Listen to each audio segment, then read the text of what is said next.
मेरे को बचपन से बॉडी बिल्डिंग का बहुत शौक था बिकॉज मेरे बड़े भाई जो हैं वो स्टेट चैम्पियन थे और मैं उनके साथ जिम जाता था। और आर्नोल्ड श्वार्ज़नेगर के मैं जो पोस्टर्स देखता था वो ऐसा पहाड़ जैसा नज़र आता था। मैं कहता, ओ माय गॉड यार यार क्या बंदा है ये। तो 11 साल का था उस टाइम। मैं कहा यार मेरे को ऐसा बनना है। शौक मेरे को बहुत था। और बड़े भैया वैसे ही तगड़े थे तो मैं पीछे पीछे रहता था उनके। कभी बैग पकड़ लेता था, कभी उनका प्रोटीन शेक का चुरा लेता था पी के शायद मेरी बॉडी बन जाए। बट ऐसा कभी कुछ हुआ नहीं। पर मैंने घर से ही मैंने जो है पुशअप्स और चिनअप्स वगैरह लगाने शुरू किए, एब्स लगाने शुरू किए। और 13 साल तक मेरी बॉडी बहुत अच्छी बन गई। और बड़े भैया ये जानते थे कि हाँ इसको बहुत शौक है। और उन्होंने जब मैंने बोला मेरे को जिम ज्वाइन करना है तो डैडी ने साफ मना कर दिया। तो बड़े भैया ने बोला कि नहीं इसको जाने दो।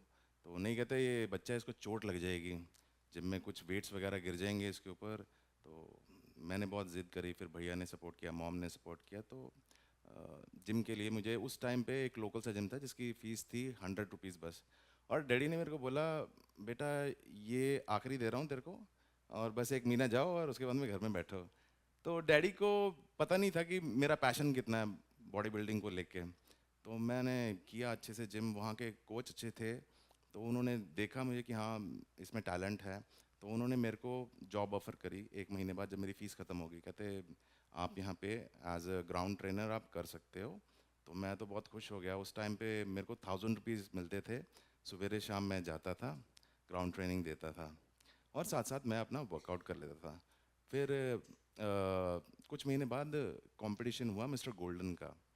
तो मैंने खेला और मैं 13 साल का था उस टाइम पे। और वहाँ पे सब 25 26 30 साल के लड़के थे। उनमें compete किया और मैंने मिस्टर गोल्डन का फर्स्ट टाइटल जीता। तो आप गूगल पे भी सर्च कर सकते हैं। 13 साल में आई डोंट थिंक सो कि ऐसा कोई बच्चा होगा विद 6 पैक और पूरे कॉलर और मसल्स के साथ। और फिर जो है एक मेरे को बचपन में चोट लगी थी। मैं एक 7 8 साल का था, क्लाइंब कर रहा था और वो दीवार कच्ची थी, मेरे सिर पे ईंटें गिर गई थी और बैक पे। तो उस टाइम पे एक इंजरी हो गई थी लोअर स्पाइनल कॉर्ड में, जो कि आई थिंक अंदर ब्लीडिंग हो गई थी। तो उसकी वजह से जो है कैंसर को मौका मिला अंदर पनपने का। एक रात को ऐसा पेन हुआ कि मेरे को हॉस्पिटल में जाना पड़ा और डॉक्टर ने डिटेक्ट किया कि लोअर स्पाइनल कॉर्ड में जो है कैंसर है। तो मॉम डैड से उन्होंने बात करी डॉक्टर ने। तो मॉम को डैडी को बोला कि ऐसे इसकी या तो इसकी डेथ हो जाएगी 1 हफ्ते में, या ऑपरेशन के बाद ये व्हीलचेयर पे चला जाएगा लाइफ टाइम के लिए। तो मॉम तो रो रहे और डैडी चुप हो गए कि यार अब क्या करें। तो मैंने देख लिया मॉम को रोते। मैंने कहा क्या हुआ? कहते बेटा डॉक्टर ऐसे बोल रहे हैं।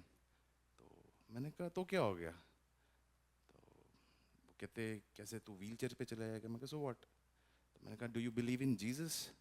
तो वो कहते यस। तो मैंने कहा बस ठीक है। मैंने कहा उनकी मर्ज़ी होगी, अगर मैं रहूँगा भी तो भी उनकी मर्ज़ी है, नहीं रहूँगा तो भी उनकी मर्ज़ी है।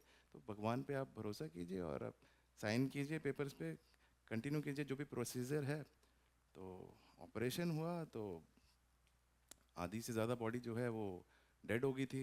इवन कि मैं एक गिलास पानी का भी खुद से नहीं पी सकता था। तो काफ़ी मुश्किल में आ गया। तो मैंने कहा चलो कोई बात नहीं, जैसे भी है ज़िंदगी काटते हैं, देखते हैं क्या होता है। तो 3 साल तक ऐसे ही बस रहा और फिज़ियोथेरेपी मैंने करी 3 साल। और उन्होंने मुझे सिखाया कि बेड से कैसे शिफ्ट होते हैं व्हील चेयर पे, और नहाना कैसा है, ये सब कुछ उन्होंने मेरे को सिखाया। तो इन बिटवीन मॉम मेरे केयर करते थे, मेरे सिस्टर्स मेरी केयर करती थी। तो एक तरह से मेरी मॉम ने एक मुर्दे में जान फूकने का काम किया मेरी लाइफ में। तो मैं सोचता था मम्मी खुश हैं कि हाँ चलो बेटा है तो है सामने। तो एक दिन क्या हुआ, मॉम जो है हमारे गेस्ट कोई आया था घर पे। तो उनको सी ऑफ करते करते मेरे बारे में बताते बताते रो पड़े।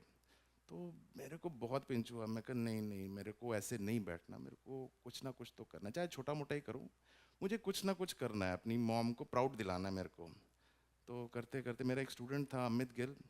तो वो मेरे को बहुत परेशान करता था कि यार जिम चल जिम चल जिम चल ऐसे करके। तो तो मैंने कहा चलिए ठीक है, एक बारी जाता हूँ। तो एक मंजिल ऊपर था जिम, तो वो स्कूटर पे लेके गया मेरे को, और स्कूटर पे मैं डरते डरते बैठा, बिकॉज मैं कभी व्हीलचेयर से किसी व्हीकल पे नहीं मैं शिफ्ट हुआ था। तो जब वो गोदी में मेरे को उठा के लेके गया ऊपर, तो सारे लोग देख रहे थे यार ये क्या, किसको लेके जा रहा है ये जिम। तो मेरे को बहुत एम्बैरस फील हुआ, मैं कहा यार तो बहुत मुश्किल है रोज़ एम्बैरस इतना बेइज्जती फील करना।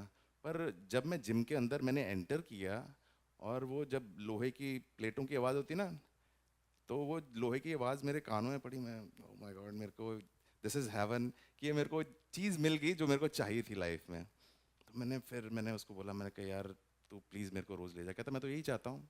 तो मैंने वहाँ से जो है कम बैक किया, और मैंने 3 महीने में दोबारा वैसे ही बिल्ड किया अपना, with six pack and everything.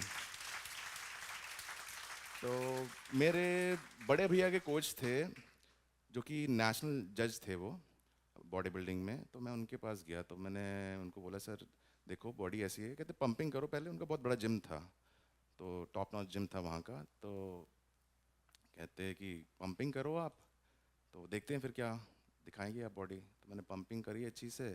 तो शो जब मैंने कपड़े उतारे, I was sitting on the stool, और सारा जिम इकट्ठा हो गया कि यार ये कैसा लड़का है।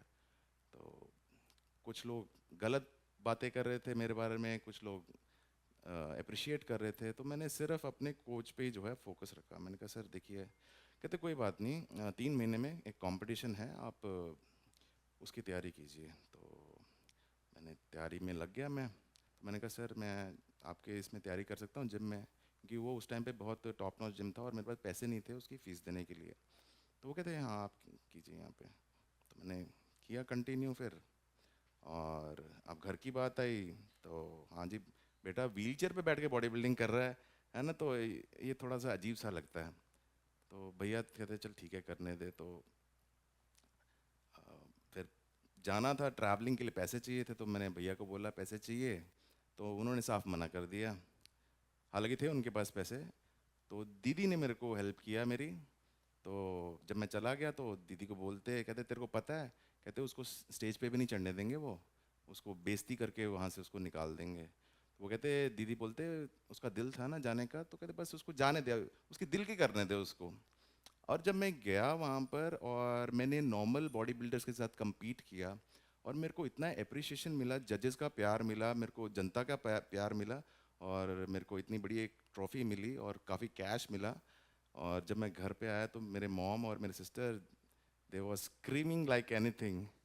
तो तब से मेरे को फिर हुआ कि अब मेरे को बस यही चीज़ करनी है। मैं अपने कोच के साथ कनेक्ट हुआ, मैंने अपनी body building journey as a wheel chair body builder मैंने स्टार्ट करी। उस टाइम पे इंडिया में कोई व्हील चेयर बॉडी बिल्डर नहीं था।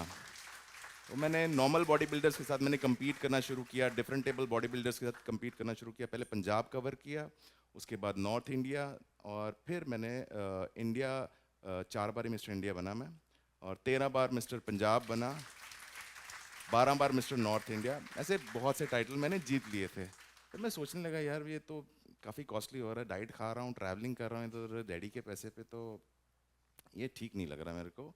तो मैंने फिर कंपटीशन करना क्विट कर दिया मैंने। तो मैं स्टेज शोज़ करता था, मोटिवेशनल स्पीचेस देता था, जिसमें मैंने इंडियाज़ गॉट टैलेंट भी किया, साउथ इंडिया गॉट टैलेंट भी किया, ऐसे बहुत बड़े बड़े शोज़ किए। और एक शो मैंने किया, एक कंपनी थी आईएमसी। तो जब मैंने शो किया तो उन कंपनी के सीईओ आके मिले मेरे को, और उन्होंने 25,000 लोगों के सामने अनाउंस किया कि Anand Arnold is our next brand ambassador. तो मैंने कहा चलो ठीक है। तो उन्होंने फिर एक हफ्ते बाद अपने ऑफिस में बुलाया और कहते कि आनंद आप क्या करना चाहते हो। मैंने कहा मैं इंडिया का नाम जो है इंटरनेशनली जो है, मैं वहाँ पे झंडा लहराना चाहता हूँ, नाम रोशन करना चाहता हूँ। तो कहते ठीक है। 2015 में फिर उन्होंने मेरे को स्पॉन्सर किया मिस्टर वर्ल्ड के लिए। तो मिस्टर वर्ल्ड फिर मैंने 1 साल पूरी तैयारी करी, और यूरोप में मैंने फिर मिस्टर वर्ल्ड का जो है खिताब जीता। तो उसके बाद थोड़ा सा मैं थोड़ा फेमस सा हो गया था।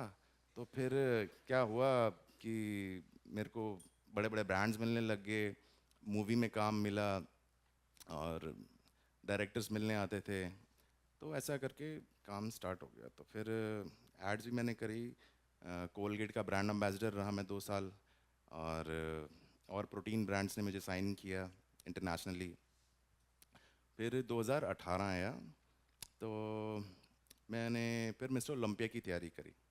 तो मैं उसी कंपनी के पास गया, उनसे मैंने बात करी, मैंने कहा सर ऐसे ऐसे करके, कहते हैं हमने आपको मिस्टर वर्ल्ड तक जो है सपोर्ट करना था, कहते हैं हमारा कॉन्ट्रैक्ट वहाँ तक था, कहते हैं आप अपने नाम से कॉम्पिटिशन्स करवाइए, हम उसके लिए आपको सपोर्ट करेंगे।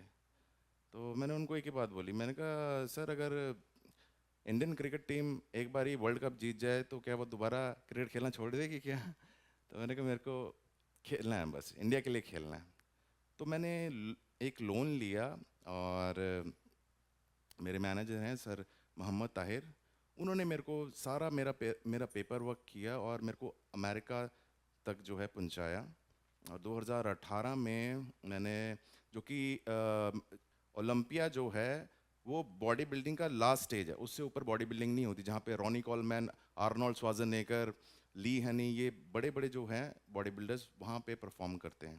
तो मैंने वहाँ पर जो है इंडिया का नाम रोशन किया, और वहाँ से मैंने 2 जो है मेडल जीते, एक सिल्वर मेडल और एक बेस्ट पोजर ऑफ द ईयर, जो कि आज तक इंडिया में ये मेडल्स आए नहीं।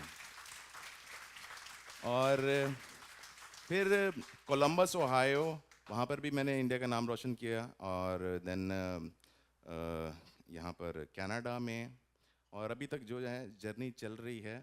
और मेरा सपना था कि एक इंडिया में मैं अकेला बॉडी बिल्डर नहीं होना चाहिए व्हीलचेयर पे, तो हमने 2022 में जो है बॉडी बिल्डिंग शो करवाया यहाँ पर राजस्थान में, जयपुर में।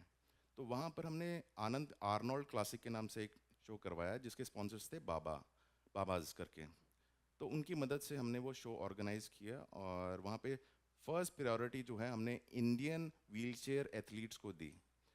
तो आज की डेट में इंडिया में 50 से भी ज़्यादा व्हीलचेयर एथलीट्स हैं, और वो बहुत अच्छा जो है परफॉर्म कर रहे हैं, और दूसरे शोज़ में compete करते हैं, और उनको बहुत बड़े बड़े ब्रांड्स भी मिल रहे हैं। एंड आनंद आर्नोल्ड अब काफ़ी जो है लोगों में जी रहा है। सो ये मेरी छोटी सी स्टोरी है, और प्लीज़ मुझे ब्लेस कीजिए ताकि मैं इंडिया का नाम जो है और रोशन करूँ। Thank you so much.